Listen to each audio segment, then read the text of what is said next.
Veja, o Código de Direito Canônico atual nos diz que todas as sextas-feiras do ano, exceto quando é uma solenidade, mas todas as sextas-feiras do ano são dias de penitência. E então a Igreja nos diz, o Código de Direito Canônico diz com toda clareza, portanto, são dias de abstinência de carne, pelo menos. Está previsto, está prescrito. Claro, a Conferência Episcopal dos Bispos diz, porém o fiel pode comutar, pode substituir por oração, obra de penitência, ou oração, uma obra de caridade, ou uma outra penitência. Pode substituir. Mas veja só, atenção, não é facultativo fazer algo. Não, isso é obrigatório. O que é facultativo é o que você vai fazer. Portanto, os mandamentos da Igreja, gente, isto é um consenso. Todos, absolutamente todos os manuais, eu não conheço nenhum que seja exceção, todos os manuais de moral nos dizem que os 5 mandamentos da Igreja nos obrigam sub grave, ou seja, sob pena de pecado mortal. É uma coisa óbvia. Senão não eram 5 mandamentos da Igreja, para quem ensinar isso na catequese. Um desses mandamentos é jejuar e abster-se de carne quando manda a Santa Mãe Igreja. Ora, a Santa Mãe Igreja pede no Código de Direito Canônico que nós façamos abstinência de carne todas as sextas-feiras do ano, exceto quando é solenidade, porque todas as sextas-feiras do ano são dias penitenciais. E então, concedeu às conferências episcopais a possibilidade de legislar a esse respeito. E a CNBB legislou, com a aprovação da Santa Sé, que os fiéis podem substituir. Ou seja, é obrigatório fazer algo na sexta-feira. O que não é obrigatório é que seja abstinência de carne.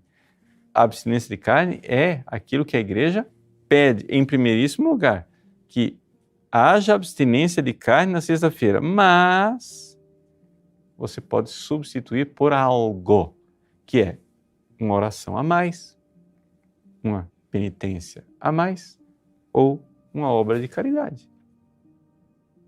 Pronto. Mas tem que fazer algo na sexta-feira. Pronto, isso é obrigatório. E não fez, não está fazendo, pecado grave. Você diz, padre, mas eu não sabia. Ah, bom, eu não sabia. Bom, se você não sabia, como os mandamentos da Igreja são de lei positiva, não é? Aqui, essa ignorância ela é culposa, você é culpado só se você negligentemente não procurou saber as coisas. O que acontece é o seguinte, é que infelizmente a esmagadora maioria dos catequistas e pregadores não lembra isso. Então, a gente pode dizer que a maioria das pessoas está, aspas, inocente. Porque elas não vão procurar uma lei que, no fundo, elas não veem observadas. Né? Mas, agora que você está sabendo, então você sabe. Então, daqui para frente você vai observar. E não custa nada, gente. O que a Igreja pede é muito pouco. Né? Observe a abstinência de carne da sexta. Não deu, não quer, não pode, faça outra coisa. Mas faça algo. Porque o ritmo da Igreja é sacrifício e oração. É sacrifício na sexta e no domingo é um dia de mais oração. Por isso a Igreja, um dos mandamentos, guardar domingos e festas, que quer dizer assistir, participar da Santa Missa, do Santo Sacrifício da Missa, domingos e dias de festa de guarda. Também é um mandamento da igreja. Então, a igreja pede que nós moderemos o nosso ritmo semanal com um sacrifício semanal, sexta, e uma oração semanal, domingo. Sacrifício e oração, é esse o nosso caminho de salvação. Não é? O que acontece é que, infelizmente, por falta de zelo na pregação, as pessoas vão aos poucos se protestantizando. Ou seja, os protestantes, por causa da doutrina herética de Lutero, da sola fide, eles acham que não precisam oferecer sacrifícios a Deus. Veja, Jesus ofereceu o sumo e máximo sacrifício de nossa salvação. Mas São Paulo diz: completo em minha carne aquilo que falta aos sofrimentos de Cristo. Mas falta alguma coisa, padre? Não, não falta nada. Só acontece que falta na aplicação. Ou seja, eu posso, ao fazer sacrifício, eu estou aplicando os méritos de Cristo e me unindo e usando a graça de merecer. Então, sacrifício faz parte da doutrina católica, gente. Negar isso é deixar a verdadeira fé católica. Você está deixando. A fé católica, existe uma condenação claríssima no Concílio de Trento. Não é só pela fé, é também pelas obras. Você ofereça os sacrifícios. Então, sacrifício e oração, sacrifício e oração. Assim, é um pecado gravíssimo contra o Espírito Santo você presunçosamente achar que vai ser salvo sem mérito algum da sua parte. Sem fazer nada. Isso é errado. Então, isso aí é só para lembrar. Então, que a igreja nos coloca nesse ritmo de sacrifício e oração. Isso semanalmente, mas isso também no arco de todo o ano litúrgico. Nós temos tempos fortes de penitência. Tempo forte de penitência, Quaresma, antes da Páscoa. Esse é o maior tempo de penitência da igreja. É a maior penitência. Outro tempo de penitência, o Advento, que é um tempo penitencial, embora não tenha mais prescrição de penitências. Mas é um tempo penitencial, ninguém duvida disso. Nenhum liturgista duvida que o Advento seja um tempo de penitência. Algumas pessoas acham que esses dois tempos penitenciais fortes é pouco. Por isso, São Francisco de Assis, achando que tinha um tempo muito de vida mansa entre a Quaresma e o Advento, quis acrescentar no meio uma quarentena de penitência, que é a chamada Quaresma de São Miguel, né? Para não ficar tanto tempo sem penitência. Agora, além desses tempos do ano litúrgico, a igreja, então, santificava a passagem das estações do ano com 3 dias de penitência na semana exata que se celebrava as têmporas, as 4 têmporas. Então, está aí o convite para você realmente entender que tem essa realidade do sacrifício e da oração.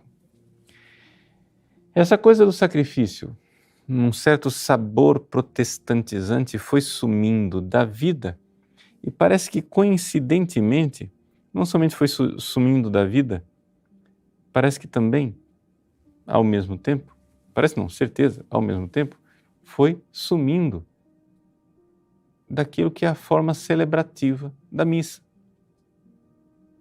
Ou seja, você participa de algumas missas e você não vê, nem de longe, algum sinal de que aquilo seja a celebração da renovação do sacrifício do Calvário. E isto, gente, que a missa é a renovação do sacrifício do Calvário, isso é dogma de fé católico. A gente ouve por aí na internet algumas pessoas questionando como se fosse uma coisa opcional. A missa é o sacrifício do Calvário. Essa é a opinião teológica. Não tem opinião teológica nenhuma, isso é dogma de fé da igreja. A Santa Missa é o sacrifício do Calvário. Dizer o contrário é ser luterano. Dizer o contrário é dizer que nós não temos sacerdotes ordenados e que o sacerdote ordenado oferece verdadeiramente um sacrifício na missa. A cabeça do luterano é o quê? Que a ceia que ele celebra, né, a ceia do Senhor com o pão e o vinho, é algo que Deus nos dá. Nós católicos sabemos que a Santa Missa é algo que nós, com Cristo, damos a Deus e que Deus nos dá. Ou seja, claro, nós recebemos a comunhão do pão e do vinho, que são só aparências, e na verdade é o corpo vivo de Cristo, sangue, alma e divindade. Jesus, ali tem um ser humano vivo, que é uma pessoa divina. Nós recebemos na comunhão. Mas, na consagração, é o Cristo que, pessoa divina, na sua humanidade, oferece o sacrifício do Calvário a Deus Pai, ali, na forma incruenta do sacramento. Então, na hora da consagração, tem um ser humano, que é Cristo, que é uma pessoa divina, oferecendo, renovando o seu sacrifício. E o sacerdote oferente, ou seja, o sacerdote ministro que está celebrando a missa, ele está oferecendo aquele sacrifício com Cristo, por Cristo e em Cristo. Está sendo ali uma oferta. Então, não é somente uma coisa que a gente recebe, a gente oferece. Isso é católico. Então, veja, assim como o sacrifício de Cristo do Calvário parece sumir de algumas formas celebrativas, ou seja, quando não se segue, né, o missal do jeito que ele é, também o sacrifício parece que desapareceu do mapa da vida do católico no dia a dia. Então o sacrifício sumiu da missa e sumiu da vida. Ora, isso é um escândalo. Então, por isso, vamos lá, com grande alegria, nesse tempo de advento, oferecer o sacrifício. Então fica o convite para nessa semana, repito novamente, celebrar as têmporas com o jejum não é mais canonicamente obrigatório, mas nós podemos oferecer porque é coisa boa. É a generosidade do nosso coração. Então, vamos lá. Como era o preceito antigo? O preceito antigo era isto. Na quarta, sexta e sábado, jejum e abstinência. Jejum quer dizer o quê? Uma refeição até a saciedade. E depois, 2 pequenos lanches. E nada de carne, nada de frango, somente peixes e ovos, né, etc. Uma curiosidade a respeito das têmporas é que a Igreja Católica, ela faz cultura, né? Houve um tempo em que a Igreja Católica implantava a sua cultura no mundo. Agora, infelizmente, o mundo é que está implantando a cultura dele dentro da igreja.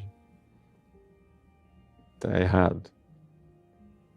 Mas quando você vai a um restaurante japonês e você pede tempura, em japonês, isso é uma palavra portuguesa e espanhola, dos evangelizadores do Japão, católicos, que lá em Nagasaki, no tempo de São Francisco Xavier, quando chegava as têmporas, eles tinham que fazer um prato que não tivesse carne. Então, já que não tem carne, o que é que vai fazer? Vegetais fritos com aquele revestimento, ou então moluscos, ou camarão, frutos do mar, revestidos, tempurá. Então, vem de têmporas. É comida das têmporas, tá bom? Então, se você sabe fazer comida japonesa, na quarta, sexta e sábado faça tempurá. Tá? Então, muito bem. E sobretudo, gente, oferecer pelos padres. Peço a vocês encarecidamente também, né, que se lembrem de mim, do nosso ministério na internet, e ofereçam. Vamos, peçam, né, para que Deus faça com que nós sejamos instrumentos da graça. A batalha espiritual é forte, né? Graças a Deus, a gente sabe que tem um exército orante, e isso nos estimula. Sabemos que tem essa proteção divina da Virgem Maria, dos seus santos anjos, mas também através da oração de vocês. Então eu agradeço se nestas têmporas vocês se lembrarem de mim. E último recado para aqueles que são consagrados a Nossa Senhora. Lembre-se, você não é dono do seu sacrifício, tá? Ou seja, você oferece o valor impetratório do seu sacrifício nas mãos de Nossa Senhora. E ela vai distribuir. Ela vai administrar. Claro que você pode sempre sugerir. Eu sou consagrado a Nossa Senhora, está aqui o sacrifício das minhas têmporas de advento desse ano 2019. Nossa Senhora, porém, lembra do Padre Paulo, tá? É uma sugestão só, a senhora que sabe.